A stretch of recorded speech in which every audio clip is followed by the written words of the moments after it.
focusing on this.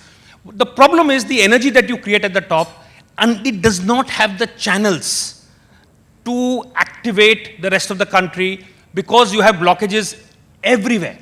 And without unclogging this and focusing on this, and it's difficult because it requires changing the political culture of the day, which nobody wants to do. It's not a question about this government. It's a much bigger problem than that. It requires going up against truly entrenched structures in the country. It's difficult, but if this government with its strength, its mandate, does not begin that exercise in a serious sense, I don't know who will. So tell me, Santosh, maximum number of cars on the road and maximum number of potholes, maximum number of cell phones and maximum number of call drops. The government of Gurgaon tries to do a car-free day every Tuesday. Yesterday was a Tuesday. The first Tuesday, some corporates made efforts, 100 corporates signed up. Yesterday was back to routine normal. The government is making its efforts in actually trying, the systems are actually making some steps. But how does the general public participate in these reforms? Because there is the Swachh Bharat, your own example. The government rolled it out. There is enough traction that they created by having media aligned to it. But after that, if the public doesn't get a good civic sense, doesn't get a good sanitation hygiene sense, and if they don't start participating in reforms, how will India as a brand grow? It's finally the last mile, 1.35 billion people who have to stop expecting and start doing. Yeah, well, I agree with that. That's a great argument on paper, but it's a meaningless argument. It's a meaningless argument because when you sit at a central vantage point to say that, okay, I've done my bit, now I will keep giving you lectures and saying, why do your bit? If it can give us satisfaction to say that. We can say, as a nation, we must dedicate ourselves. We can say all that. We can keep saying all that. Is that the truth? That is the truth. But we must understand that there is a fundamental asymmetry when you talk about the state and when you talk about the citizen. The citizen works on a basis of bounded and limited rationality. There is a certain amount, so you will act on the basis of your circumstances. If in the first place Gurgaon has not been planned, when you brought up so many multinationals and you build roads, you did not worry about parking, you did not worry about the quality of the roads. Then if you want retrospectively to import good sense into it by asking citizens to stop using the road because we have potholes and we are not going to do anything about it, so the solution is you don't use the road. That is not, it will happen occasionally, tokenist support will come. But the state cannot, and that's the point, that if we do not change it, we were a certain kind of a country. We were just grateful to have roads. That's the truth. We were grateful to have roads. We are not that kind of country. We want quality of roads. And I think that's the fundamental difference between just availability of the barest minimum to saying not just the barest minimum, more. Every time you redo the road, why is it that in 6 months' time it's back to being what it was? Unless that process changes. And so, yes, there is a role for the citizen, and I think the citizen has responded. It's not as if the citizen is not interested in responding, but without question, the primary responsibility here is the government, and it's not about a specific government. It's the central government, it's the state governments, it's the local administration, it is the entire administrative system. So yes, it is good to talk about citizen support, but I suspect that's not the answer. So I'll come to you, Pops. The infrastructure, the state is in a state in which it is. Let's take Gurgaon as an example. A new city built over the last 25 years in its current state. Okay. What would you advise the Haryana government or the national government? What is it? Do you expect them to undo certain things? Or is there a certain way in which the current can be manipulated? Because the current state is what it is. Indian cities are built in a certain way. Even today you go to small towns. Those narrow streets, they are built in an unplanned, they've just come about being as people have come about being. That's the way it is. What kind of reforms will it take for India to actually undo or navigate some of the existing challenges that we face today, which is the reality, You build something new, you build in a planned way, yeah, that's an easy thing to do. But when you have an existing in a state in which it is, how does, what's your sense on how will we go about it? First, I thank God I don't live in Delhi and then I don't travel to Bombay Gurgaon. is no better, by the way. It's worse. Bombay. Bombay I is think worse. Bombay traffic is the best in the country today. I think, if you were to see the urban planning, it took almost 25 years for the city to migrate to Navi Mumbai. Mumbai to Navi Mumbai. It was way ahead of its time and people were reluctant to move to Navi Mumbai. Today, it's commercially viable, that entire Bandra Kurla complex. Till now, it was not even commercially viable. So it takes a lot of time for people to really adopt, even if you were to. So when we actually, all these infrastructure projects which have been actually designed 25 years back, and they're almost 20 years behind now. You need to have them 20x or 100x. So somewhere thinking big, we always think small. We don't think big. The difference between, we all talk about China and then us, is most of the Chinese infrastructure projects, they're all big. If you go to Beijing, Beijing, everything is big. Shanghai, they couldn't do as much, but Beijing, everything is big. So that is where the issue is, we don't think big. Because for us, next 5 years somehow, we must show some progress, cut some ribbons and then move ahead in life. Correct? And then we don't think, because 25 years from now, I don't know, who is going to be there in power and then who's going to do what, everything we want to do today. And second, I think, somewhere everyone must understand, if you want better life, and then you cannot hang on to the old things. And we are a nation, we don't let go of many things. We put one passport after one passport, we keep on pinning even if we don't have any valid visa, still we carry. Because we don't want to let go anything, correct? And when cities are becoming larger, you must build satellite cities, and then, we don't have concepts of downtowns, correct? Towns are always down. That's the only thing which we have. I think, I think planning and then thinking big and openness even for the same citizens who are cursing Gurgaon. Tomorrow, if you were to actually build another thing which is much larger than Gurgaon, would people be able to relocate there? So those are the questions, which needs to be answered. Sure. I'm going to move on to audience questions and some that have already started coming in. So we'll begin with that and then we'll open the house to people can ask questions directly to the panelists. This is from KK Verma, founder, director, Innovative Institute of Unlearning. He says Brand India fails because we are divided based on caste, region, religion, profession, etc.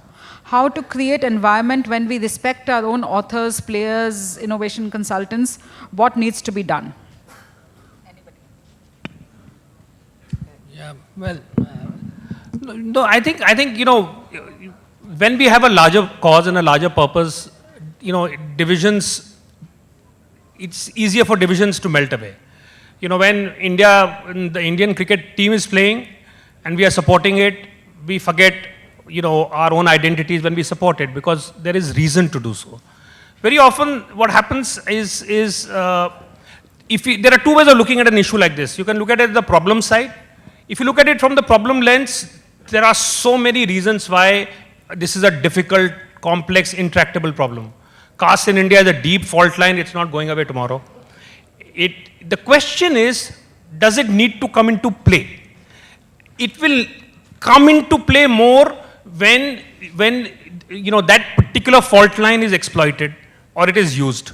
It will come into play less if we rise above it and we have a unifying purpose where for that moment it does not matter where you come from, it only matters where you are going. I think for any country, the imperative is to try and define a purpose that is powerful enough, that seems reachable and accessible and real, and which therefore is capable of uniting people. It is a need to rise above those divisions, but the answer at one level, it is to deal with the problem itself, which is a long-term process, but the other is to find a purpose that can unify people. Great. I'll move on to the next question. This is from Adarsh Gupta. He says brand is nothing but a perception. It's true that India's perception worldwide for investments has improved a lot due to various reasons. However, those who decided to invest in India generally feel that reality is very different from perceptions. So do you think that the gap between perception and reality is going to pose a big danger going forward? Can backfire? Is enough work if not done simultaneously to keep introducing reality with the same pace?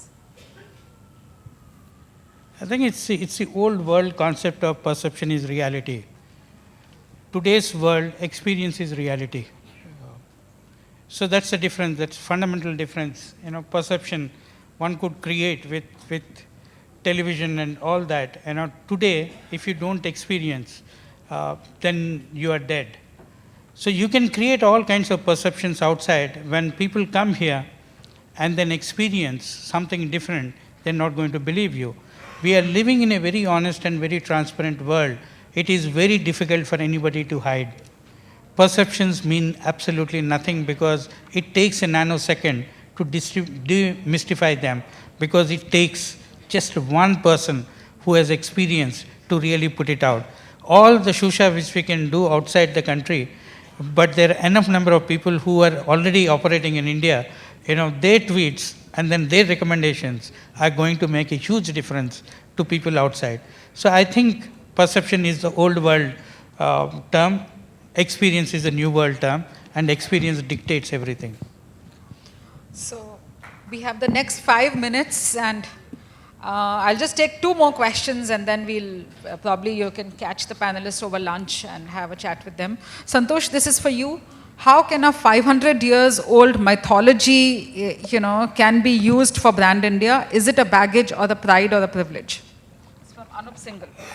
Yeah, that's an interesting question. I think I think that the thing about, if you were to think about, the way traditionally there has been thought in India and mythology as a structure of thought. If you think about it in a literal sense, and if you try and apply the insights that are thrown up by mythology and have a literalist kind of an interpretation of that, then that can be limiting, because then you're forced to revisit and think of the present or the future in terms of the past.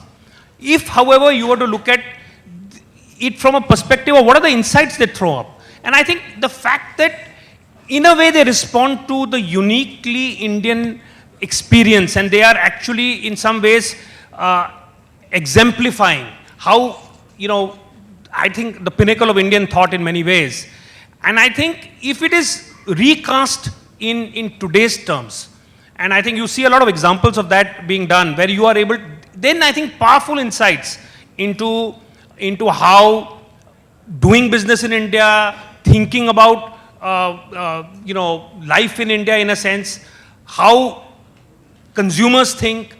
There are a whole lot of areas in which those structures can be very valuable, and in fact have been very valuable to many businesses. So I think not thinking of it literally, but thinking of it in a more conceptual sense would be really, really valuable. It's an important part of India's past, and it can be harnessed if it is used I think, correctly. So I think some of these Santosh has answered. Vision is good and perception is good, and what we need to do in India on ground. Why does a company like Flipkart have to register itself and list itself in Singapore and not in India? So obviously some of the things that you've spoken about, the ease of doing business, the ground reality, the ecosystem that we have created in our country, how it is facilitating or hampering some of these things. So many questions around that coming in. Pops, there is, can we imagine the brand India without the quality of technical education? So what should we be doing about nurturing talent in our country? I think technology is the only answer. There is no other answer. For our country, to really progress in our people, especially the younger ones, technology is the only way we can make the education possible to this 1.25 billion people. And technology is going to eradicate everything, corruption to everything. Whatever Prime Minister has said in Silicon Valley is absolutely correct. I'll give you an example of electricity boards in our country claim 30 to 40% of loss of power. I don't know how power can be lost and then stolen. it is just a metaphor for even money gets just, vanishes out of the system. But have you ever heard that online, your bank accounts where money just vanishes? I think technology is a greater leveler, and it is going to change the face of our country, and it will make education, everything, the rural education, everything much better. Technology is giving a new window to the world, and then younger people are going to learn and adopt much faster, and they have already did. The issue with us is we are a country where 60% of our population is under 26. 60% of our population is under 26. We are governed by 80% of our people who are governing us are over 75.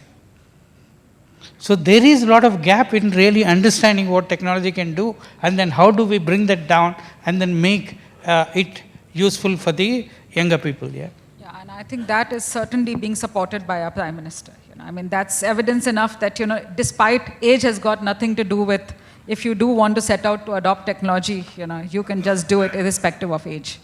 So, Pops, your transition into SapientNitro after 33 years of being in the advertising industry is itself an evidence of, that we need to, today there is no getting away. Anybody who has to live in the new world has to adopt technology. It's a compulsion, no choice. It's a compulsion. You'll become irrelevant to your own children if you don't adopt technology. Absolutely. Absolutely. Next time you need to keep track of where they are. You just need to know and be on their Facebook wall. Absolutely. So I would just, want to thank Santosh and Pops for having such a wonderful session. We did get a sense of that there is a lot of progress that has been made. India has got its vision right. It's got its goals right. It's got its aspiration right. But the bridge between intention and action, the gap between intention and action needs to be bridged. It's the last mile that matters. It's the judiciary, it's the administrative reforms, it's the local government, it's the alignment with the state governments. Those are the things that will actually convert this vision and this aspiration into reality on ground. And actually it is when the last citizen on the street is able to say that, I just don't dread going to office anymore because of the traffic, because of the potholes, the calls, the call drops. When they actually start appreciating and start experiencing the new India through the day-to-day living and through the day-to-day life is when we will know that the brand India is on its right track. But we've started well, and there's a long, long way to go, and each one of us has a significant role to play in actually helping India realize its true potential. Thank you.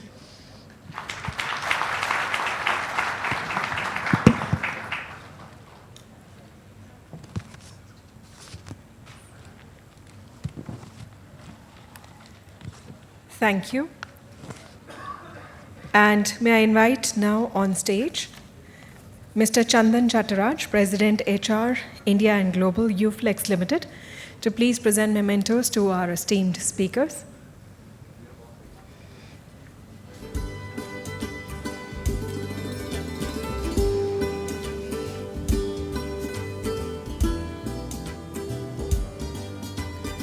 Our sincere thanks to Mr. Santosh Desai.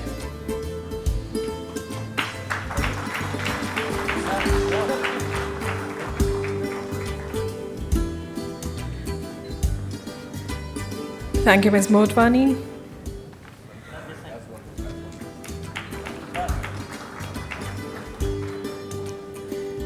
Our sincere thanks to Mr. V Sridhar.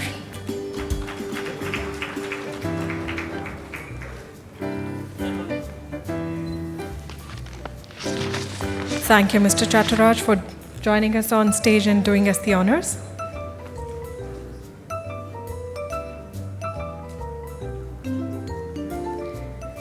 Ladies and gentlemen, we now break for lunch and convene back here in this hall at sharp 2:30. Please note, we convene here sharp 2:30 to start with our next session. Thank you and enjoy the lunch break.